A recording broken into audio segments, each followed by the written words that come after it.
problema sa Pilipinas, may mga ano ka talaga, mga oligarchs at the same time, oligarchs in many ways and also yung corporations at saka mga business establishment at businessmen na they take opportunity at tinitake advantage nila yung ganitong sitwasyon to increase prices of goods. However, one thing also that you have to remember, may mga batas ang Pilipinas tulad ng oil deregulation law na hindi kaya ng gobyerno or ng state na ikontrol ang presyo ng, halimbawa, ng langis, ang pagsipa ng or pag-increase ng presyo. Kasi hindi nila hawak yan eh. Dahil may batas kang ganyan eh. So kaya nga, ang dapat tignan siguro ng gobyerno tulad ng ni Marcos Jr. since we are in a state of national energy emergency, is paano mo i-amyendahan ng mabilisan yung mga batas na existing na hindi nila makontrol ang pagsipa ng pagtaas ng presyo ng mga bilihin. Kasi well, almost everything in the country is privatized. So kapag privatize ka, ang gobyerno, walang direct na control yan. Tapos ang ginagawa ng mga halimbawa companies, pagtaas ng presyo, hindi naman sila ang nagbe-bear ng crunch eh. Pinapasan nila sa consumer. So it's us consumers na nakaka-feel ng crunch at saka ng difficulty kasi tayo ang nagbe-bear ng increase. Halimbawa, nag-increase ang kanilang cost when you talk about delivery kasi yung insurance tumaas dahil nga sa gera and all of others, ang transportation tumaas. Pag binenta nila yung produkto sa atin, malangis man yan or mabigas man yan or anything imported, hindi naman sila ang nagbabayad nung yung taas ng cost eh. Tina-transfer nila agad yan sa consumer. So ang ordinaryong Pilipino ang nagaano diyan, ang nagsasuffer diyan. At saka ang gobyerno dapat, you have what you call buffer fund. Like for example, oil. Pag tumaas, kapag may buffer fund ka, hindi mararamdaman ng mga Pilipino na tumataas kasi nababuffer ng gobyerno yan eh.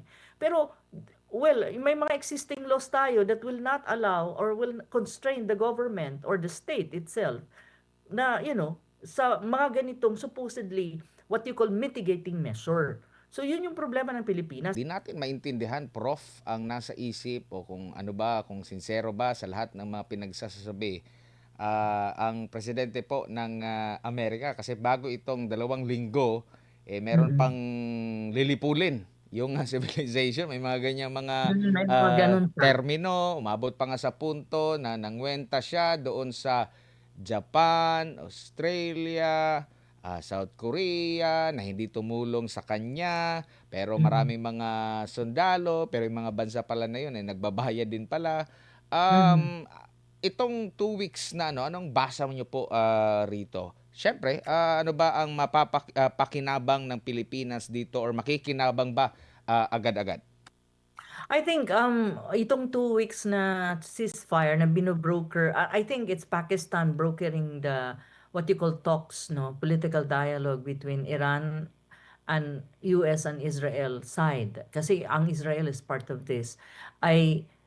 Well, 2 weeks is good, a good time to negotiate and to talk between the two sides. And if you ask me, kung titignan mo ang 10-point agenda ng Iran na gusto nilang mag-agree ang United States and of course of Israel, medyo, to be frank with you, hindi ko sure kung mag-agree ang United States on all those points.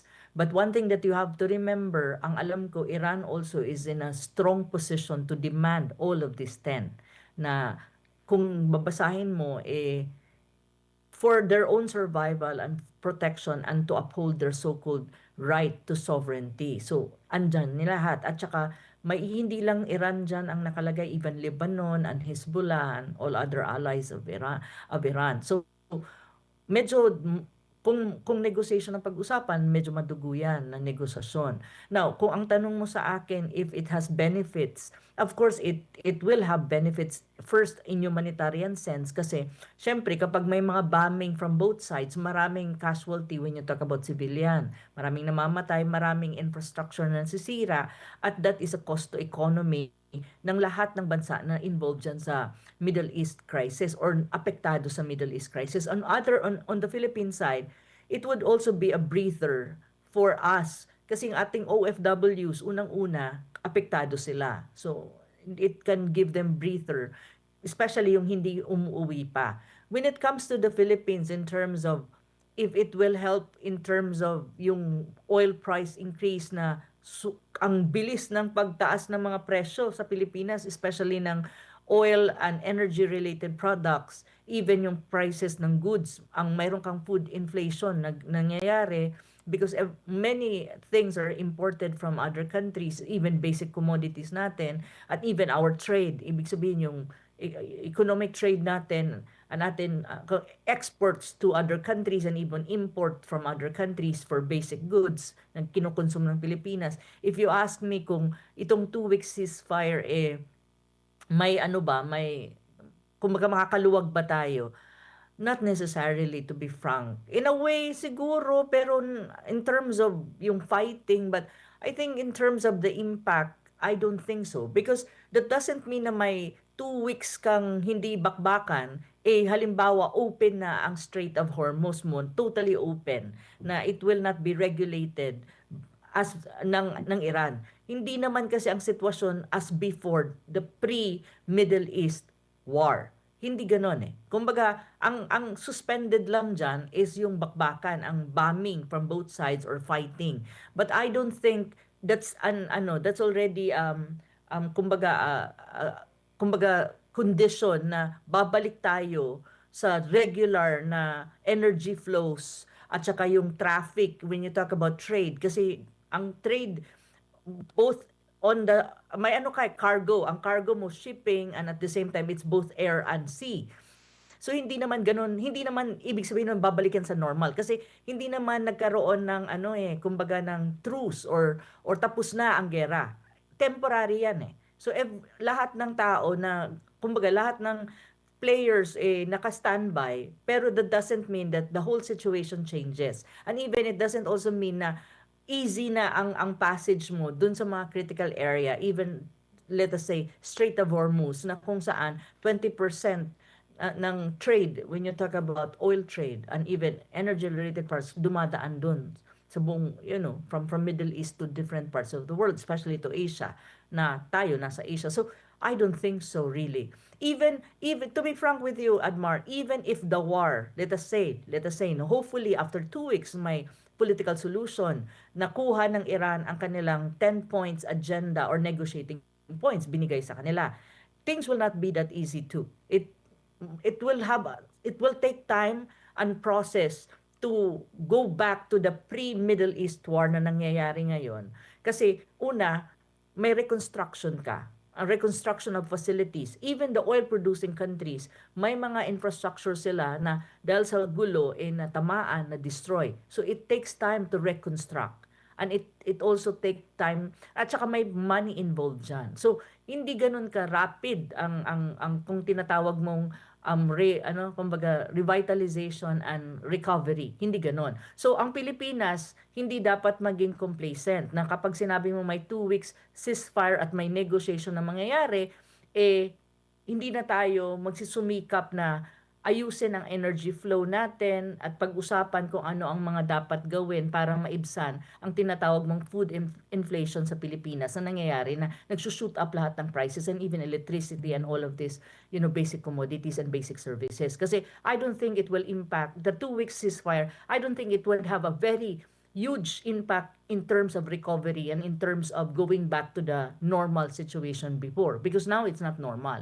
So ganun ang tingin ko. And I think my opinion is being shared by many others in the international level when you talk about people who understand what's going on at the moment dito sa nangyayaring Middle East war or crisis, kung ano ang impact nito at paano ito anong nangyayari at anong mangyayari in a matter of time. And also one thing din, Admar, that you have to understand, itong 2 weeks, nila yon, kumbaga, okay, may 2 weeks silang agreed na, okay, pag-usapan natin ang mga bagay-bagay na nasa listahan ng Iran. Si Trump, mayroon din siyang sariling negotiating point at saka syempre Israel would be part of it. Now, hindi natin alam kung sa initial nilang usapan, day 1, day 2, magkakaroon ng agreement. May mga possibilities dyan na may gitgitan din na baka hindi pa matapos ang 2 weeks, balik na sila sa gera. So, ito yung mga realities na kailangan natin subaybayan at tignan na kung saan ang Pilipinas should never be complacent sa mga nangyayari. So, ito yung tingin ko na posibleng mangyari. Opo. Yung usapan natin with Iran, di ko alam kung meron na bang counter statement yung Iran, di ba? Wala, wala. Patungkol sa doon sa ano, napapayagan na. And may information po ba kayo kung kasi may mga pahayag ang DOE na meron na daw nakakadaan doon, pero petrochemicals hindi daw. So parang ano ang meron ba tayong mga ano doon, Philippine flag na ship na dumadaan na Wala naman doon, tayong tanker nagdadala? eh. Kasi We don't have oil tanker. i-import lang tayo sa Oo, mga bansa. Wala talaga tayong kumukuha wala talaga doon. tayong we don't directly import na halimbawa, yun na nga this is really funny. Well, in a way, I think it's part of the whole kind of trying to boost confidence on the part of Marcos Jr. government. Yung mga usapin na the DFA, like Secretary Lazaro, had conversation with the ambassador or whoever Iranian officials na nakausap niya saying na pinapayagan ang Pilipinas na makadaan dyan sa Strait of Hormuz when you talk about oil supply. Well, diplomatically, it's a good thing. I mean, it's a good optics for the Philippines and even for Marcos Jr. administration. Magandang optics siya eh. Na, okay, may leverage pa lang Philippines and diplomatically, we can actually talk to Iran na, ang supply kung magkakaroon tayo ng supply of oil from that part of the world na dadaan sa Strait of Hormuz is okay lang sa kanila. Optics wise, diplomacy, in terms of diplomacy, it's a good optics. However, in reality, we don't even have oil tanker. Do we have an oil tanker that possibly will pass through Strait of Hormuz? Wala naman eh. Wala naman. Do we really have one? No. Ang ano doon kasi, isa sa pinaka-importante siguro sa DFA na magkaroon sila ng sinatawag mong diplomacy and talks is yung protection ng ating mga marino. Kasi ang mga marino natin, many of them also work for oil companies na may mga oil tankers, boat, ships na nagtatrabaho sila sa loob na they will be protected and they will not, if in any case, hindi matarget yung yung sinasakyan nilang mga barko or if in any case matarget, they will have protection. Yan ang isa sa pinaka-concrete na dapat kumilos ang gobyerno natin for the protection of the mga marino. Pero when you talk about oil, I think we buy from Southeast Asian countries and we buy actually from China when you talk about diesel kasi 40%. But we don't have an oil tanker to even say na, we are allowed to pass through the Strait of Hormuz when you talk about oil supply because we don't have that. So marami kaya nakikriticize ang DFA kasi yung kanilang projection is as if the Philippines has that oil tanker or what you call boats or cargo ships na atin na magde-deliver na may flag ng Pilipinas. Wala tayo noon. Kaya yun nga sinasabi nila budol ulit daw itong mga ganitong mga pronouncement coming from the Marcos Jr. government, basically from the DFA. So sa akin naman, to be fair with DFA and to Secretary Lazaro, it was a diplomatic gesture.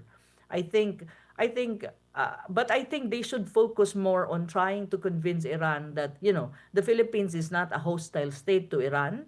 And I think that even though we are an ally of the United States because we have the Mutual Defense Treaty, it doesn't mean that, we're also like an enemy of Iran. I think that should be the diplomacy that diplomacy work should focus on that. And I think protection of ng mga marino natin. Pero when you talk about oil flow and when you talk about cargo of oil from that point, I don't see it really. Kasi wala naman talaga eh. Wala tayong mga vessels na atin. Tayo dependent doon sa binibilhan natin ng supply. Like for example, China. We import from China diesel, pero hindi ko lang alam ngayon kung nag-resume na ang China na they can export or still and they can export diesel to us kasi nag-announce sila na hindi na. And so something to that, and the Chinese, they really have this tanker passing through Strait of Hormuz, but China is a friend of Iran, so they don't have that problem. Pero sa atin, yan ang hindi ko maintindihan din eh. Kaya kung makikita mo sa social media, ang daming criticism at marami nagsasabi na budol-budol daw. Kasi I think it's more about explaining properly the situation and making it more truthful, and I think making it more truthful in a sense na, alam mo yon, na would really tell the Filipino people kung ano ba talaga ang reality at paano nga ba tayo nagkakaroon ng supply ng oil or ng oil-related products na wala naman talaga tayong tanker. So, kung sasabihin ng Iran na, okay, pwede kayo mag-pass, alam din ng Iran na wala naman talaga tayong tanker na sarili natin na papasok dyan. So, madali lang sabihin ng Iran na, okay, no problem, it's okay. So, alam mo yon, it's really more optics and it's really more about, well, diplomatic optics as far as I'm concerned. Yeah. Opo. Pero kasi bumibili tayo doon sa mga nabanggit Mm, niyo po na mga lugar, pero still mataas pa rin ang cost. magiging cost niyan kahit 2 linggo ang itatagal. Oo, oo, sabi ko nga kanina, Admar, mataas pa rin 'yan. It Pero will not bakit bring down bakit the prices Prof, of goods. bakit Prof, 'pag nagkagulo doon, ay mga ilang araw lang, isang araw lang biglang sumipa agad yung presyo rito. Pero Ah, pag 'yan ang problema pero pag din. nagkaroon ng halimbawa ganito na Na may magkakaroon ng ceasefire muna, dadaan yung mga barko papayagan for 2 weeks. Eh hindi mabilis ang pagbaba. Bakit kaya? Hindi kasi 'yun ang problema ng Pilipinas kasi mga oportunista din kasi ang iba nating mga 'pag may mga oligarchs tayo na may-ari ng mga oil companies or even foreign oil companies na very opportunistic naman ang dating na 'pag halimbawa nagkaroon ng gulo, well, definitely the intuition is tataas ang presyo ng langis kasi oil producing countries nga ang nasa Gulf state. Eh, eventually magtataas din sa Pilipinas. Sisipa agad ang pagtaas ng presyo ng mga bilihin dahil sumipa ang pagtaas ng presyo ng langis. Well, to be very honest, dapat hindi ganun ka-automatic yun. Kasi supposedly may buffer ka, may supply ka pa. As far as the DOE is concerned, the Department of Energy, na sinasabi nila, well, nabasa ko kanina, before 45 days. Ngayon, sinasabi na may 50 days daw until the end of May. So, kung may ganun kang sitwasyon, dapat ang pagsipa at pagtaas ng presyo ng langis at oil-related products like diesel, gasoline, and oil, and even pagtaas ng presyo ng pagkain at saka iba pa, well, to certain extent dapat hindi siya ganun bilis sumipa na every week makikita mo increase ng increase kasi supposed to be may buffer ka eh. 'Di ba? Kasi may supply ka pa, hindi pa naman nandun sa well, malapit sa crunch pero hindi pa talaga crunch. If we will take the Department of Energy pronouncement na really there is such a thing as still supply or buffer na would last 50 days or 45 days. So, ganon. Pero ang problema sa Pilipinas, may mga ano ka talaga, mga oligarchs at the same time, oligarchs in many ways and also yung corporations at saka mga business establishment at businessmen na they take opportunity at tinitake advantage nila yung ganitong sitwasyon to increase prices of goods. However, one thing also that you have to remember, may mga batas ang Pilipinas tulad ng Oil Deregulation Law na hindi kaya ng gobyerno or ng state na i-control ang presyo ng, halimbawa, ng langis, ang pagsipa ng or pag-increase ng presyo. Kasi hindi nila hawak yan eh. Dahil may batas kang ganyan eh. So kaya nga, ang dapat tignan siguro ng gobyerno tulad ni Marcos Jr. since we are in a state of national energy emergency, is paano mo i-amyendahan ng mabilisan yung mga batas na existing na hindi nila makontrol ang pagsipa ng pagtaas ng presyo ng mga bilihin. Kasi almost everything in the country is privatized. So kapag privatize ka, ang gobyerno, walang direct na control yan. Tapos ang ginagawa ng mga halimbawa companies, pagtaas ng presyo, hindi naman sila ang nagbe-bear ng crunch eh.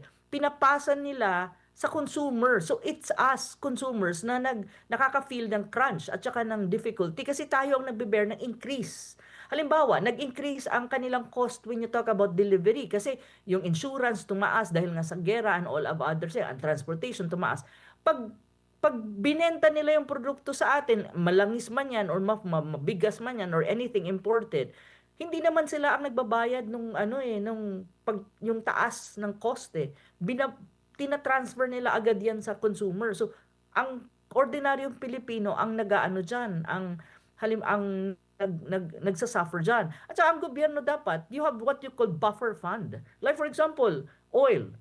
Pag tumaas, kapag may buffer fund ka, hindi mararamdaman ng mga Pilipino na tumataas kasi nababuffer ng gobyerno yan eh.